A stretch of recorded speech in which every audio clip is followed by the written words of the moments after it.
Bulletin sponsored by उत्तम Singh academy Rewa. नमस्कार, Vindhya times में आपका स्वागत है और आपके साथ मैं श्रेया हाजिर हैं आज की बुलेटिन की खबरों के साथ। पहली खबर की बात करते हैं।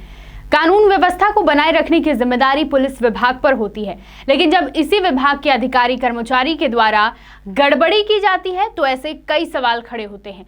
दरअसल रीवा जिले के सिमरिया थाना क्षेत्र में एसडीओपी पर थाना प्रभारी पर दबाव डालकर फर्जी मुकदमा दर्ज कराने का आरोप लगाया जा रहा है। मामले की शिकायत करने के लिए खुद 100 की संख्या में ग्रामीण आज एसपी ऑफिस पहुंचे। ग्रामीणों के द्वारा आरोप लगाया जा रहा है कि एसडीओपी सिरमौर के दबाव में सिमरिया थाना की पुलिस द्वारा फर्जी शिकायत के आधार पर एफआईआर दर्ज की गई है। पीड़ित ने बताया कि मैं ग्राम रगौली का रहने वाला हूं। इसके साथ ही हैदराबाद में एक प्राइवेट कंपनी में स्पेशलिस्ट इंजीनियर के पद पर करीब 6 वर्षों से कार्य कर रहा हूं। कोरोना काल में कंपनी के निर्देश के अनुसार ग्राम रगौली में घर में रहकर कार्य कर रहा था, तभी यह घटना घटी और एसपी ऑफिस में शिकायत के दौरान ग्रामीणों ने आरोप लगाया कि पीड़ित पक्ष की ओर से पुलिस में शिकायत करने पर कार्रवाई नहीं की गई। उल्टा फरियादियों के ऊपर ही सिमरिया पुलिस ने फर्जी मुकदमा कायम कर दिया। परिजनों की मांग है कि इस मामले की दूसरी अधिकारी से जांच कराई जाए। क्या मामला था? हाँ, ये सिमरिया में एक घटनाक्रम घटा था आज से 2 दिन पहले, जिसमें कुछ एक क्रॉस प्रकरण भी पंजीबद्ध किया गया था सिमरिया थाना प्रभारी के द्वारा। उसके बाद से परसों के दिन एक साकेत परिवार आया था यहाँ पुलिस अधीक्षक कार्यालय में, जिनने शिकायत की थी। तो उनके साथ मारपीट करने वाले ज़्यादा लोग थे, जबकि थाना प्रभारी सिमरिया ने केवल 2 लोगों के नाम लिखे हैं। वो दाहिया परिवार के लोग थे, दोनों ही एससी कैटेगरी को बिलोंग करते थे। इस तरह से उसमें कोई तथ्य एससी एसटी का नहीं आया था।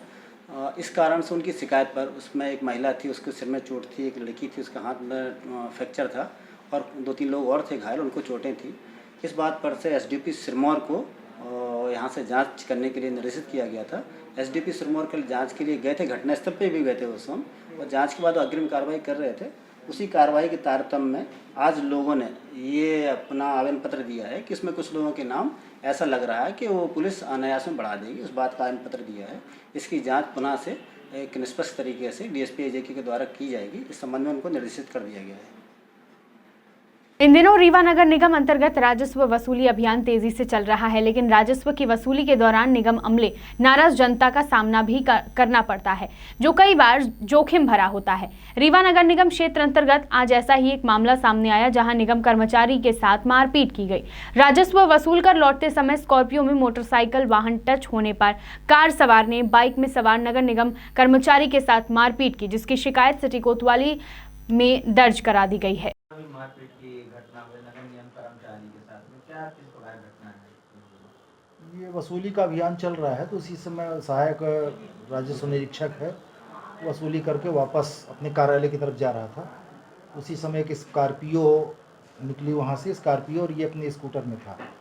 उसमें आपस में भिड़ जाने के कारण से इनमें आपस में विवाद होने लगा। उसी से स्कॉर्पियो में जो सवार था उसके द्वारा उतर करके उसके साथ मारपीट की गई, गाली गुप्ता किया गया।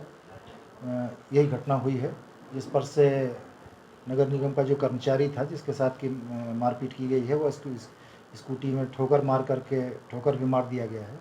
उसमें एक्सीडेंट का और मारपीट गाली गुप्ता करने का मुकदमा उसके द्वारा से रिपोर्ट दी गई है, जिस पर अपराध पंजीबद्ध किया गया है। आरोपी पकड़ लिया? हाँ, आरोपी को भी पकड़ लिया गया है। वाहन अभी पार्टी भेजी गई है, जिस वाहन से एक्सीडेंट हुआ है उसके लिए भेजा गया है। वाहन भी जहाँ तक पकड़ने आ जाए। मध्य प्रदेश पर्यटन फूड क्राफ्ट इंस्टीट्यूट रीवा द्वारा आगामी 19 मार्च से 21 मार्च तक फूड फेस्टिवल का आयोजन किया जा रहा है। इस फूड फेस्टिवल के जरिए विंध्य मास्टर शेफ की खोज पूरी होगी। इस कंपटीशन के बारे में जानकारी देते हुए फूड क्राफ्ट इंस्टीट्यूट के प्राचार्य बीएस मुंडे ने बताया कि इस प्रतियोगिता का उद्देश्य ट्रेडिशनल फूड, खास तौर पर बघेली व्यंजनों को बढ़ावा देना है। इस कार्यक्रम में न केवल रीवा बल्कि बाहर से लोग भी भाग ले सकते हैं और अपनी कुकिंग का हुनर दिखा सकते हैं। कार्यक्रम में विजेता को पुरस्कृत भी किया जाएगा। बीएस मुंडे ने बताया कि आज के 5 स्टार होटल में ट्रेडिशनल जायके का स्वाद गुम हो गया है और इसी स्वाद को लोगों तक पहुंचाने के लिए बघेली व्यंजनों को एक नई पहचान दिलाने के उद्देश्य से विंध्य मास्टर शेफ कंपटीशन 19 मार्च से 21 मार्च को रीवा के एफसीआई इंस्टीट्यूट में आयोजित किया जा रहा है। ये शेफ कंपटीशन आयोजित होने वाला है, इसके बारे में बताइए। नमस्कार विंध्यवासियों, यह एक बहुत अच्छा मौका है कि विंध्य क्षेत्र जो खाने पानी की एक बहुत रिच और एक वेल कल्चर्ड ओरिजिन है, इस कुजीन को आगे बढ़ाने के लिए, इस खाने को आगे बढ़ाने के लिए मध्य प्रदेश पर्यटन फूड क्राफ्ट इंस्टीट्यूट रीवा घरों घरों में बनने वाले इन व्यंजनों को कहीं ना कहीं एक पहचान और प्लेटफॉर्म के लिए फूड फेस्टिवल आयोजित कर रहा है, जिसे हम विंध्य मास्टर शेफ कहलाएंगे। और यह फेस्टिवल हो सकता है रीवा के लिए पहली बार आयोजित हो रहा है। हम ऐसे उपक्रम, ऐसे फेस्टिवल्स निरंतर प्रति साल करने की कोशिश हम करेंगे। सतना जिले के ताला थाना की पुलिस के ऊपर सरपंच के साथ मारपीट का आरोप सामने आया है, जिसके बाद घटना में घायल सरपंच की इलाज के दौरान रीवा के संजय गांधी अस्पताल में मौत हो गई। बताया जा रहा है कि जेल में बंद गांव के युवक को पैरोल में छुड़ाने के कागजात बनवाने सरपंच राम मिलन कोल गए हुए थे, जहां पर पुलिसकर्मियों ने शराब के नशे में उनके साथ मारपीट की। प्रदेश की बिगड़ती कानून व्यवस्था के बीच वर्दी पर दाग भी अब आम हो चुका है। पुलिसकर्मियों पर ऐसे गंभीर आरोप लगते ही दिख रहे हैं, जिसके कारण आम जनमानस असहज महसूस कर रहा है। वर्दी की गुंडागर्दी का ताजा मामला सामने आया है सतना जिले के ताला थाने से, जहां पर ककलपुर ग्राम पंचायत के सरपंच राम मिलन कोल के साथ थाने के पुलिसकर्मियों द्वारा मारपीट किए जाने का आरोप उजागर हुआ है, जिसके बाद पुलिस की संवेदनहीनता भी सामने आई है, जिसमें मारपीट के दौरान थाने में ही घायल हुए सरपंच को पुलिस के द्वारा न्यायालय में पेश किया गया और न्यायालय से जेल भेज दिया गया है। तबीयत बिगड़ने पर अचानक जेल से गंभीर अवस्था में सरपंच को अस्पताल में भर्ती कराया गया, जहां पर इलाज के दौरान सरपंच राम मिलन कोल की मौत हो गई। रीवा में आगामी 19, 20 और 21 मार्च को राजकपूर ऑडिटोरियम में चित्रांगन इंटरनेशनल फिल्म एवं थिएटर फेस्टिवल का आयोजन होने जा रहा है। इस आयोजन की जानकारी आज कॉफी हाउस में पत्रकार वार्ता के माध्यम से दी गई। इस आयोजन का मुख्य उद्देश्य कला, संस्कृति और थिएटर को बढ़ावा देना है। Chitrangan international film festival and theatre festival में देश विदेश की कई चुनिंदा फिल्म्स दिखाई जाएंगी। इस दौरान शाम को लोक कलाओं के से सजा पूर्व रंग और नाटकों का मंचन भी किया जाएगा। इस कार्यक्रम का आयोजन रंग उत्सव नाट्य समिति के द्वारा किया जा रहा है। रीवा के एपीएस यूनिवर्सिटी में आज एमए के छात्रों द्वारा परीक्षा फॉर्म लिए जाने की मांग को लेकर यूनिवर्सिटी पहुंचे। दरअसल छात्रों ने बताया कि परीक्षा फॉर्म भरने की तिथि में ही सभी छात्रों द्वारा फॉर्म भर दिया गया था, लेकिन किसी समस्या के कारण इन छात्रों का परीक्षा फॉर्म अप्रूव नहीं हो पाया और इसी वजह से परीक्षा शुरू होने के बाद भी विद्यार्थियों को एडमिट कार्ड नहीं मिला, जिसके कारण ये छात्र परीक्षा से वंचित हो रहे हैं। छात्रों ने बताया कि 15 मार्च से इनकी परीक्षा शुरू हो गई है और 18 मार्च को आखिरी परीक्षा है। अगर समय पर एडमिट कार्ड नहीं मिला तो इनका पूरा साल बर्बाद हो जाएगा। अपनी इसी समस्या को लेकर आज ये छात्र सतना, सीधी, रीवा अलग अलग जगहों से एपीएस यूनिवर्सिटी पहुंचे और फॉर्म भरे जाने की मांग। उमरिया जिले के नौरोजाबाद के प्राथमिक स्वास्थ्य केंद्र के डॉक्टरों के द्वारा आज 60 साल से अधिक आयु के लोगों को कोरोना का टीका लगाया गया। अशोक तिवारी ने मीडिया को बताते हुए यह कहा कि कोरोना के टीके लगवाने से किसी भी प्रकार का कोई नुकसान शरीर पर नहीं पड़ रहा है। यह केवल और केवल कोरोना जैसे घातक महामारी की रोकथाम के लिए है। कोविड-19 महामारी के खिलाफ देश में चलाए जा रहे टीकाकरण का दूसरा चरण, जो कि मार्च से शुरू हो रहा है, इस चरण में 60 साल से ज्यादा उम्र के लोगों को कोरोना का टीका लगाया जा रहा है। केंद्रीय मंत्रिमंडल की बैठक में किया गया फैसला कि 60 वर्ष से अधिक उम्र के लोगों को किसी दूसरी बीमारी से ग्रसित 45 वर्ष से ज्यादा उम्र के लोगों को कोरोना वायरस रोधी टीका लगाया जा रहा है। प्राइवेट हॉस्पिटलों में कोरोना के टीकाकरण के लिए 250 रुपए की अधिकतम सीमा तय की गई है और इसमें 150 रुपए टीके की कीमत और 100 रुपए सर्विस चार्ज के तौर पर वसूलने की अनुमति होगी। कोरोना टीका की 2 खुराक के लिए आपको 500 रुपए देने होंगे। नौरोजाबाद से संदीप तिवारी की रिपोर्ट। बात करते हैं बुलेटिन की आखिरी खबर की। सिंगरौली जिले में अपना सब कुछ गंवाने के बाद कंपनियों के विस्थापित ग्रामीण दाने दाने को मोहताज हो रहे हैं।